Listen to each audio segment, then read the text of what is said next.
रात में 11 बजे तक रहता है, उसके बाद थोड़ा डाउन हो जाता है गर्मी। मैं सर ग्वालियर से हूँ, उधर थोड़ा ज़्यादा रहता है सर, इधर भी है लेकिन उधर ज़्यादा रहता है थोड़ा। नमस्कार.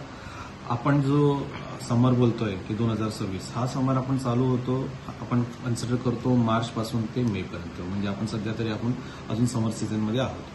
पण यावेळेच्या समर सीझनचं जर आत्ताच्या डेटला आपण जर त्याचं एक सारांश बघायचं किंवा त्याचं एक ओव्हरऑल कॅरेक्टरिस्टिक जर बघायची झाली तर आत्तापर्यंत जे टेम्परेचर आहे ते हायेस्ट टेम्परेचर मॅक्सिमम जे सकाळच्या दुपारच्या वेळेचं ते 36.5 डिग्री सेल्सिअस रेकॉर्ड झालं.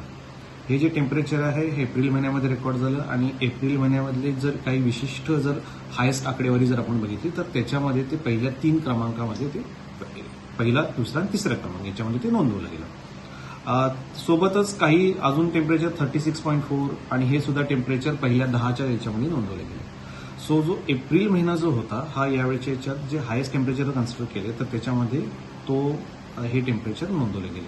मार्च महिन्यामध्ये जर या समरच्या काही हायेस्ट टेम्परेचर आपल्याला मिळालं नाही तर त्याच्यामध्ये आपण असं ओव्हरऑल म्हणू शकतो मार्च महिन्यासाठी की जे टेम्परेचर जे आपल्याला मिळालं ते नॉर्मल रेंजमध्ये मिळालं. नॉर्मल रेंज याचा अर्थ असा होतो की त्या महिन्याचा किंवा त्या आठवड्याचा जर आपण 30 वर्षाचा जर टेम्परेचर जर बघितलं तर ते काही आठवड्याचं 33 असेल, काही आठवड्याचं आत्ता या चालू आठवड्याचं म्हणजे मे महिन्याच्या आठवड्याचं जे आहे 34 आहे.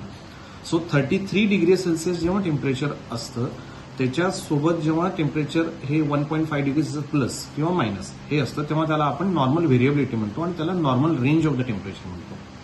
आपण जेव्हा मार्च महिन्याबद्दल जेव्हा बोलत होतो या मार्च महिन्यामध्ये 20 टेम्परेचर जे होतं या नॉर्मल रेंजमध्येच होतं, त्या आठवड्याच्या नॉर्मल रेंजमध्ये होतं. जेव्हा एप्रिल महिन्यामध्ये आलो एप्रिल महिन्यामध्ये मात्र हे टेम्परेचर जे होते हे अबो नॉर्मल रेकॉर्ड झाले आणि त्याच्यामध्ये सगळीकडे एक हॉट अँड ह्युमिड वेदर जेव्हा जर टेम्परेचर आहे पण त्या टेम्परेचरमुळे लोकांना थोडंसं डिस्कम्फर्ट होतं या पॅटर्नकडे आपण गेलो.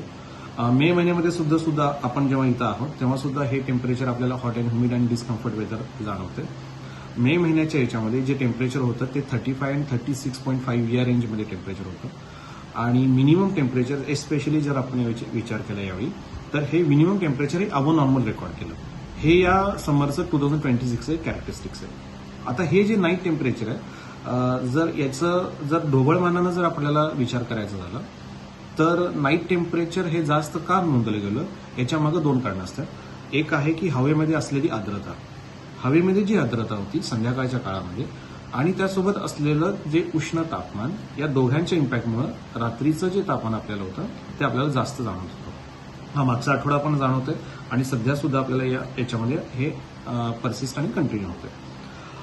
सोबतच या महिन्यामध्ये जेव्हा आपण मे एंडिंग किंवा 15 मेच्या 10 तारखेनंतर जेव्हा बघतो साधारणतः गोवा यासारख्या भागावरती किंवा कोकण या भागावरती संध्याकाळच्या वेळेचे पाऊस आणि सोबत असलेला वारा याचे आपल्याला आठवड्यातनं किंवा 15 दिवसातनं 1-2 इव्हेंट्स मिळतात किंवा आपण असं म्हणू शकतो की आपल्याला काही भागामध्ये विशिष्ट भागांमध्ये जो वळवाचा पाऊस किंवा परतीचा पाऊस म्हणतो किंवा जो संध्याकाळच्या वेळी येणारा वारा आणि त्याच्यामुळे जे होणारं जे हवेमधली उष्णता आणि आर्द्रता याचं पूर्णपणे प्रेसिपिटेशन होऊन म्हणजे आर्द्रता कमी होणे आणि सोबतच विंड्स असल्यामुळं जे टेम्परेचर कमी होणे हा प्रकार यावेळी जाणवणार नाही कारण एस्पेशली नॉर्थमध्ये म्हणावं तसा आपल्याला मान्सून पाऊस मिळालेला नाही.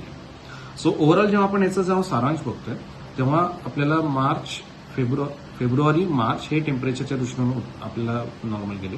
त्यानंतर एप्रिल महिन्यामध्ये आपल्याला मॅक्सिमम टेम्परेचर अबो मिळाले आणि मे महिन्यामध्ये जर आपण बघितलं तर नाईट टेम्परेचर जे रात्रीचं तापमान होतं हे आपल्याला जास्त मिळालं किंवा बहुतांश आपण असं म्हणू शकतो की मे महिन्यासाठी जे नाईट टेम्परेचर आहे हे जे हायेस्ट मिनिमम टेम्परेचरची जर आपण 1 ते 10ची जर रेंज बघितली तर पहिल्या 5 मध्ये या वर्षाचे minimum temperature highest minimum temperature हे रेकॉर्ड झालेले आहे. जर प्रत्येक वर्षीचा जर पाऊस जर आपण जर समर किंवा जर बघितलं तर यावर्षी आपल्याला जसं म्हणलं की 36.5 डिग्री सेल्सिअस जे आपल्याला हायेस्ट टेम्परेचर जे आपल्याला मिळालं होतं ते मात्र काही त्याच्यावरती सुद्धा आपल्याला त्या टेम्परेचर रेकॉर्ड झालेले आहे. जर 2023ची जर गोष्ट केली तर 38.4 डिग्री सेल्सिअस टेम्परेचर हे एप्रिल महिन्यामध्ये सुद्धा रेकॉर्ड झालं होतं. सो हे इव्हेंट्स मिळत असतात.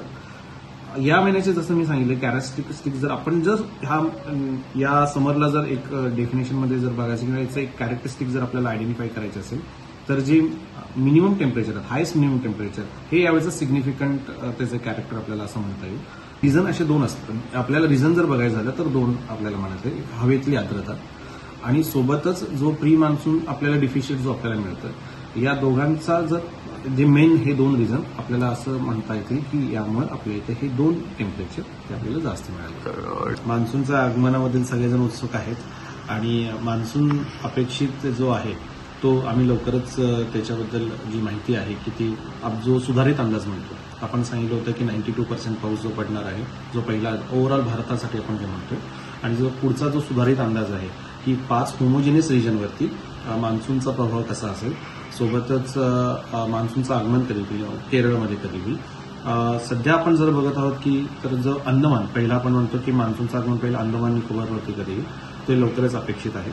त्याच्या संबंधी जे इन्फॉर्मेशन आहे ती आम्ही रेग्युलरली वेदर आपल्या बुलेटिनमधून देत आहोत. आणि त्यानंतरचा जो केरळवरती जो मान्सून आहे आणि त्यानंतरचं पुढचं त्याचा मान्सूनचा प्रोग्रेस किंवा मान्सून जेव्हा येत असतो किंवा आपल्या भारतावरती सेट होत असतो त्याच्यावरती खूप सारे ग्लोबल फॅक्टर्स विंड्स असतात किंवा सी सरफेस टेम्परेचर हे खूप सारे फॅक्टर प्रभाव करत असतात.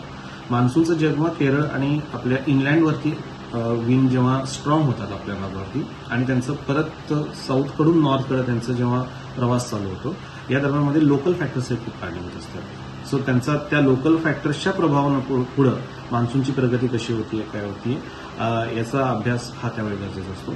सध्या तरी आपण असं म्हणूया की जो केरळ आणि याच्यावरचा पाऊस कधी पडणार याचा आपण फोरकास्ट केलेला आहे आणि याच्यानंतर जो अंदमान निकोबार याच्यावरती कधी होणार आहे याचा आपण फोरकास्ट केलेला आहे आणि केरळवरती जेव्हा पाऊस कधी असेल याचा लोकल सुधारित अंदाजामध्ये आपल्याला ही माहिती देण्यात येईल.